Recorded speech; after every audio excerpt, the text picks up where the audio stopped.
while we continue to think about piece movement, in this game, we really want to focus on controlling the center of the board. Hi, this is Ralph for the Prineville Chess Club. In this game, we're going to play another bot. This is going to be a beginner bot, Juan, with an ELO of 400. And we want to think about piece movement, but we also want to think about probably one of the best first strategies, and that's controlling or trying to control the center of the board for as long as possible. So I'm going to go ahead and start up a game with Juan, and let's think about center control. I'm playing white, so I'll move first, and probably the most popular opening move for white is e4, moving the king pawn 2 positions. And this is a good move because it directly, well, not that middle square, remember pawns attack diagonally, it moves forward and attacks 2 central squares. Now, of course, again, one of the problems with playing bots is, especially lower elo bots, is they will often make some pretty radical bad moves. And this is a pretty good example of a bad move by Juan. They took their knight and they moved it over to a6. Now, putting a knight on the rim of the board is generally not a good thing to do. Certainly not a good thing to do unless you have a really smart reason to do so, and even then it's going to be temporary. There's a saying, a knight on the rim is dim. A knight on the edge of the board can't really attack as many pieces or guard as many squares. So by moving the knight here, they are looking at, actually let me turn off the coloring here, they're looking at c5, b4, and that's really it. I'm not even going to count the square they left, which they also are kind of guarding. So this knight on the edge of the board is only guarding or attacking 2 squares.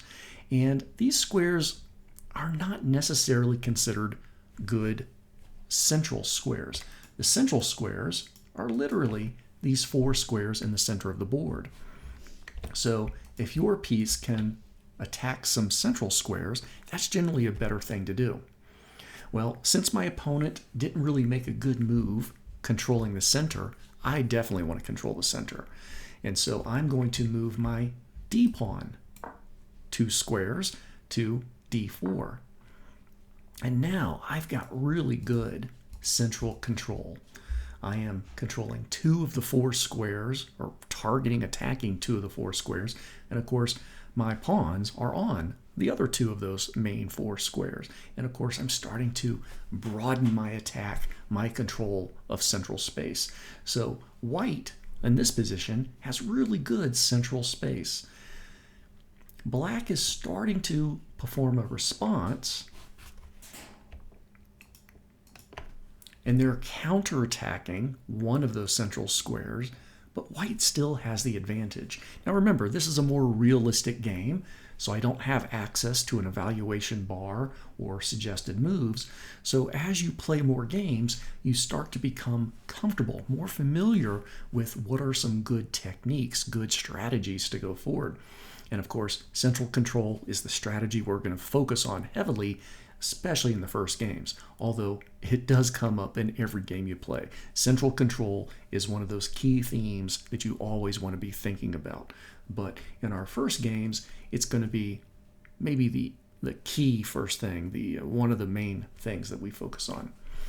All right, I'm feeling pretty good about this. Got good central control. I'm going to add more central control and develop some pieces along the way.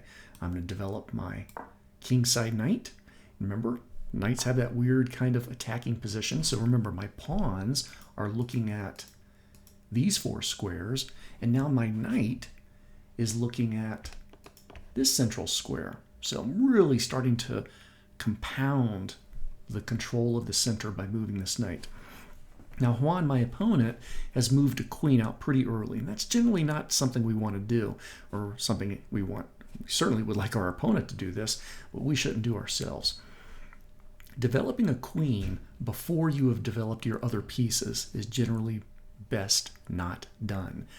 You want to move one or two pawns so that you can start to make room for your pieces, often knights first, then bishops, and then you can castle relatively quickly.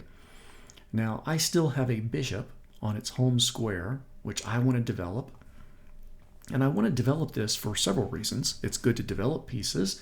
My bishop is currently looking at the side of the board. I'd rather it be in a position where it can look at more squares in the center of the board.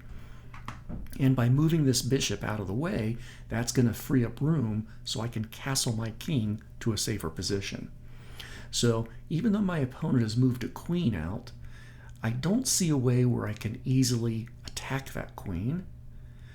It is looking at my pawn here, but I'm not too worried about that because my pawn is protected by my queen. So I'm going to move my bishop out, develop the bishop, so I can prepare to castle kingside. They move a rook move, which is a little unfortunate for my opponent, because even if they do get their bishop, their c8 bishop, out of the way so that they could castle, by moving this rook, Juan can no longer castle on the queen side of the board. He can still castle kingside, but the bishop and the knight are still in the way. They haven't been developed. I can castle though, so I'm going to go ahead and castle kingside, moving my king 2 squares over, and the rook will jump over to the opposite side of the king. Okay, now Juan is making a move here, and technically this is a fork. They've moved their pawn forward, and they are attacking both my bishop and my pawn. Fortunately, this is not too bad for me because I can take back as a diagonal with my pawn, my e-pawn, and now I can take this pawn. So my bishop can take the d5 pawn, and it's not defended. It's not being protected by anything. So I can take this pawn. And then now white is up by 1 pawn, 1 point of material. And you can usually see that right down here at the bottom, but we can also count this out. I've got 3 pawns, 4, total of 7. So I have 7 pawns on the board, whereas my opponent has 4 and 6. I've got 7 pawns, they've got 6.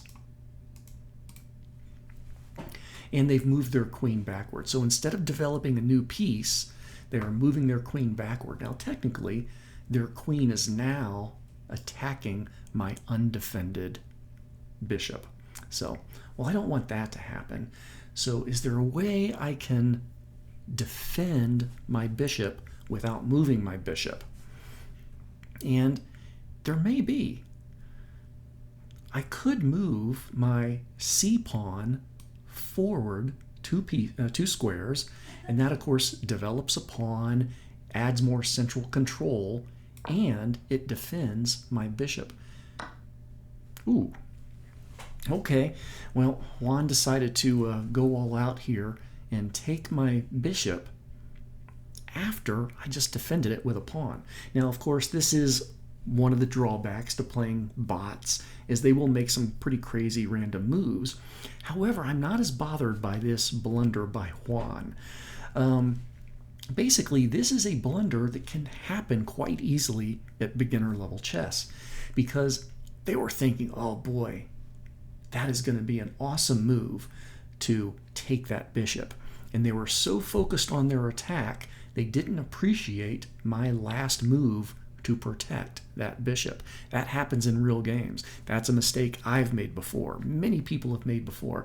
They get so focused on what they're going to do next that they don't consider their opponent's last move and what it protects or defends. Well, I definitely want to take a high-value queen with a low-valued piece. So I'm going to grab that queen. Now, Juan says, I did not expect that. Juan should have expected that, because when you move one of your pieces, you do have to pause and think, what is my opponent's likely response going to be? Or what are their potential responses going to be? So let's see. Let's start to do a little bit of calculation with our next move. I still want to develop. My queenside knight and queenside bishop are still on their original home squares. I don't like that at all. I also have the opportunity opportunity to move my rook out to a semi-open file. Semi-open files are great for rooks. Now, what are some of the drawbacks to my position? Well, I have what are called double isolated pawns. They're isolated because there's no pawn to the left or right of them that can support them. And of course, they're doubled because I have two, one on top of the other. Now, I'm not bothered by this overall because I'm way up in material and I got these doubled pawns by taking my opponent's queen, which is a fantastic thing to do. So I'm not too bothered by my doubled pawns, but in a typical game, doubled pawns are a weakness, and usually a weakness, and you want to be very careful about giving yourself doubled pawns.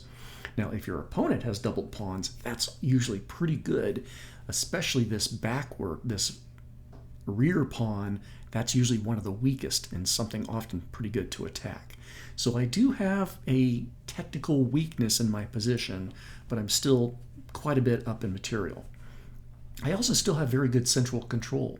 My pawns, although they're doubled, and that's considered a weakness, they are really looking at a lot of good central squares. And don't forget my knight over here is also looking at some central squares. So I think I just want to develop more pieces. Now I'm considering developing my knight to c3. The thing I don't like about that is my opponent could then push this pawn forward, attacking my knight, forcing me to move it a second time. Now, I could move my knight then to e4, and that's probably what I will end up doing, but I always want to be aware of when I go to make a move, what is my opponent's likely response going to be? Now, something else I can do is I can develop with tempo. So instead of moving this knight, where it could certainly be pushed away or challenged, I'm going to develop my bishop. I need to develop it anyway, and I'm going to develop it to a good square where it targets my opponent's rook. They didn't see that move. Now, of course, Juan is a bot, and bots move very quickly.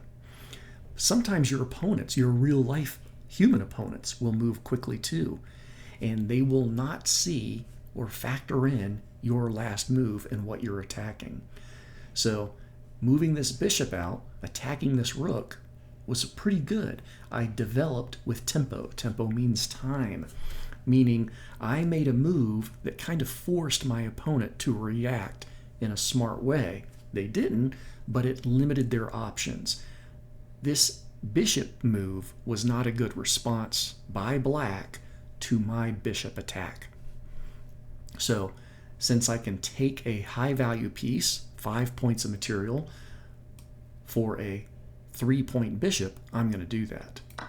Now, of course, Juan can take back with their knight. Their knight can move backwards, and they do move backwards. By the way, that's an easy thing for a lot of beginners to forget, is that many of your opponent's pieces, be they bishops or knights, can move backwards.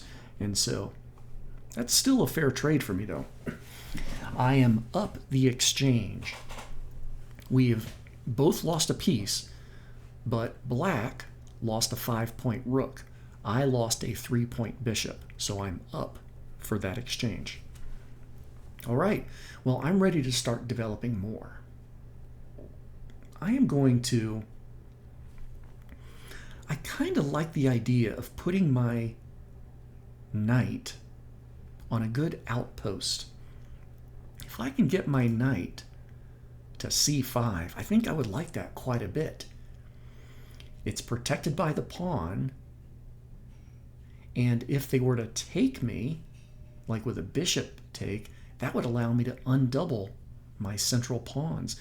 And so I can get my knight to a good central position, and if I lose my knight, I can reduce a weakness in my position. These doubled pawns are a weakness. If I can undouble those pawns, that would be a good thing for me.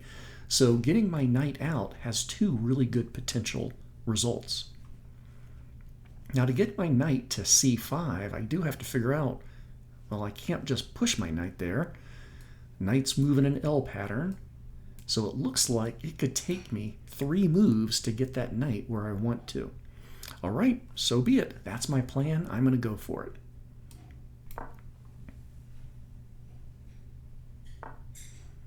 Now, although I do have a plan, my plan has to be put on pause from time to time so that I can consider my opponent's last move. I don't want to make the same mistake that Juan made. If I continue with my plan to move my knight to b3 and then on to c5, I will lose a rook. I'll be down this exchange because their bishop move is attacking my rook on f1. Well, I don't want that to happen. You know, another plan I had was to get my rook onto this semi-open file anyway, so this actually helps me out. So sometimes when you attack your opponent or your opponent attacks you, it may not be a smart attack because they forced me to develop my rook to a better square. They forced me to improve my position. And so attack sounds like a great thing to do, and in many cases it is. If your attack doesn't result with anything and it actually helps your opponent develop and improve their position, it probably wasn't a good attack to make. So I have even better central control. I am guarding so many central squares now with all of my pieces. In fact, even this knight down here is doing a little bit better. So I've got really good central control in this game. Well, I think I can go back to moving my knight where I want. Now this knight move here also has the great benefit of doubling the protection on this backwards d4 pawn that I've got, a weakness in my position. Now that I've moved this knight out of the way, my queen is nicely looking at this undefended bishop. So Juan developed a new piece, which is often a good thing, but they left their previous piece undefended. I'm going to take it. There's a pawn that's undefended that I could take. However, I really should probably do that, but I also do like the idea of moving this knight to that square that I was originally thinking of. It may not be there for very long because they can take back with their knight and then I can undouble my pawns. So I have several options, several good moves that I can make. I can take a free pawn, which is generally the good way to go, or I can start to develop more, undouble pawns, and proceed with an attack. My opponent is still a move away from castling. They need to move this knight out of the way so that they can castle. I could start to think, can I keep my opponent from castling? Possibly. Now, there's another interesting idea that we've got going on here. My rook and the opponent's king are lined up with each other. That's pretty cool. And it means that this pawn here on e7 is pinned. It cannot be moved. Now, there's all the great chess players that you'll see on YouTube and stuff like that. One of my favorites is Chess with Akeem. He's got a saying, PP on the PP, put pressure on the pinned piece. Well, this pawn on e7 is pinned. So I'm not going to take that piece. I'm going to put pressure on that piece. And one way I can do that is by moving my d pawn forward, putting diagonal pressure on that piece. Now I think they're going to be able to get out of that relatively easily, but I'm going to do it anyway. So I'm going to move this pawn forward and I'm going to put pressure on that pinned piece. Okay, that wasn't a good move. I think my opponent should have moved their pawn forward. They didn't. So now I have two attackers on this one pawn. I'm going to choose to take with my rook. And I'm doing that because then I can, oops, actually that was a move, that was a mistake on my part. I'm still fine, I'm still in pretty good shape, but I made a rook move and I totally didn't factor in my opponent's knight protecting that square. I was too focused in on my next move, which was going to be a potential rook threatening either the knight or the pawn all the way over there on a7. So that was a blunder on my part. Now, I don't know if the evaluation will say that's a blunder or a mistake, but it was definitely a bad move on my part. Fortunately, I'm still up a lot of material, so it's not going to be too harmful. But I'm disappointed in myself for making a move without considering my opponent's likely responses. That's something I need to get better at. Well, I'm going to take with check. So I'm going to take that horse with my pawn. Could have taken back, but they didn't. And instead, I am going to move my rook to what is now an open file. But I shouldn't do that, should I? If I were to move my rook to c1, because I am so focused on attacking the king, I would have failed to have observed that their bishop is protecting or guarding that c1 square.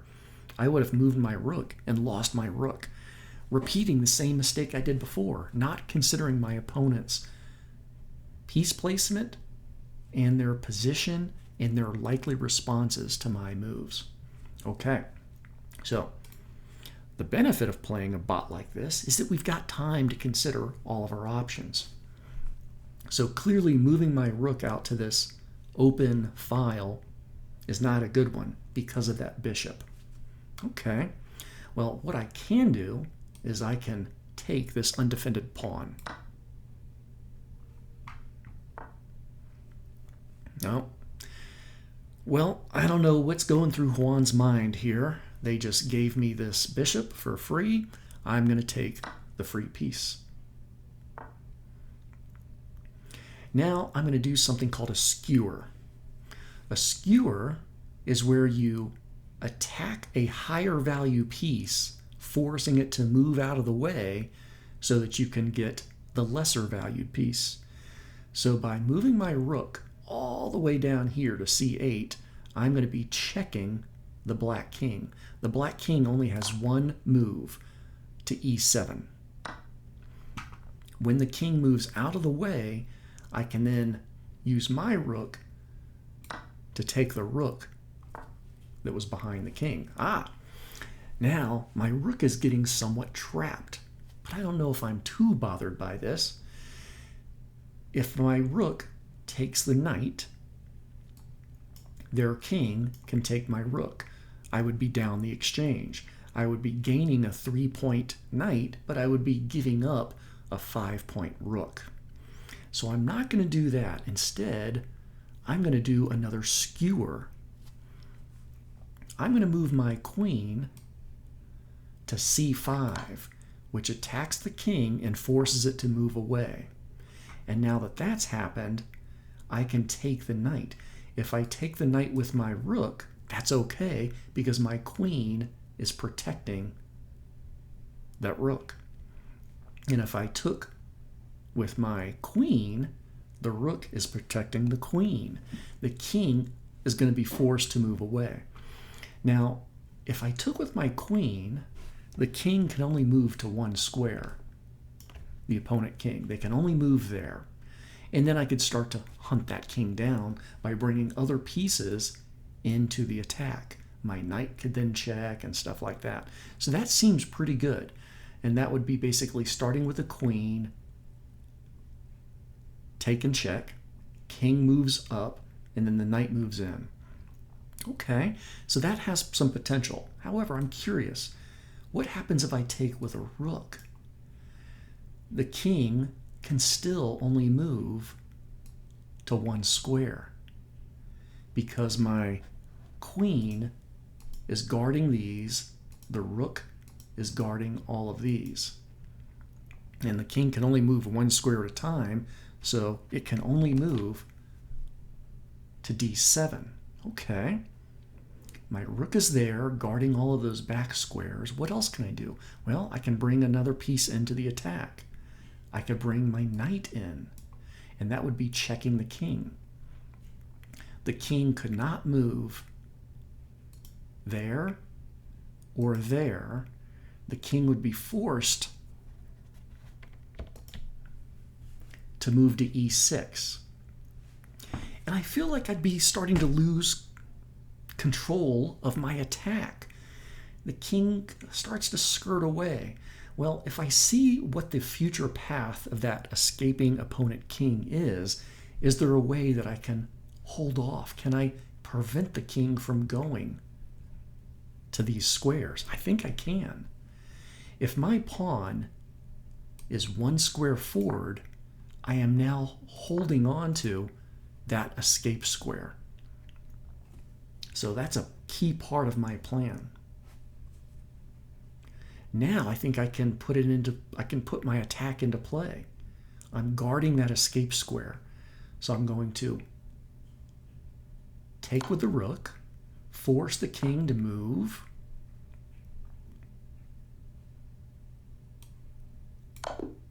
Checkmate. I put the king in check, and the king was unable to move out of the way because I was guarding all of those escape squares. It was unable to take the checking piece, and it was unable to block the check with one of their own pieces. Okay, let's click the game review. And remember, our goal still in these videos isn't to do really hardcore analysis, but we always want to do a little bit of looking just to see how we did and if we're improving and where we can improve a little bit more. So a couple things that I'm looking at here. Nice upward trajectory on this chart. My accuracy was around 91%. That's cool. That's an A-. And I can look at these results and I can see that I didn't make any blunders, I didn't make any misses, and I didn't make any mistakes. Awesome. Chess.com says I made 13 best moves. A best move is when you get, like there's going to be 3 engine moves, the best one, and then maybe a couple of good ones, and you made the top engine move. I still haven't made any great moves or brilliant moves, but that's okay, as long as you're getting better and better over time. Don't worry too much about improvements from one game to another game, or even drawbacks from one game to another game. But over time, are you improving in your chess? Are your accuracy numbers staying at a high level, above 80%, getting into the 90%? Are you avoiding blunders? Are you having very few, if any, misses? A miss is when you fail to notice a checkmate or a really good capture of your opponent's pieces. Or mistakes. Mistakes are certainly going to happen. And remember, I'm playing some bots right now. It's a little bit easier to play a game without mistakes when you're playing your lower rated bot opponents. But as we move into games with real people, these will certainly happen. Because remember, the other thing too, those games with real people have time pressure, time limits. And when there is time pressure, blunders, misses, and mistakes are much more likely to occur. How do we make great moves and brilliant moves? With practice and time, recognizing patterns, calculating your moves, your opponent's moves, and starting to see something that they will be unable to avoid, losing a piece or getting checkmated because you're going to make these really obscure, hard to see, but super effective moves. Okay, so I feel pretty good about these results with Juan, and I think this was a pretty good example of controlling the center of the board early and often. So we started control by moving these 2 pawns forward, and then we added to that central control by moving knights and then moving bishops out. Thanks for your time.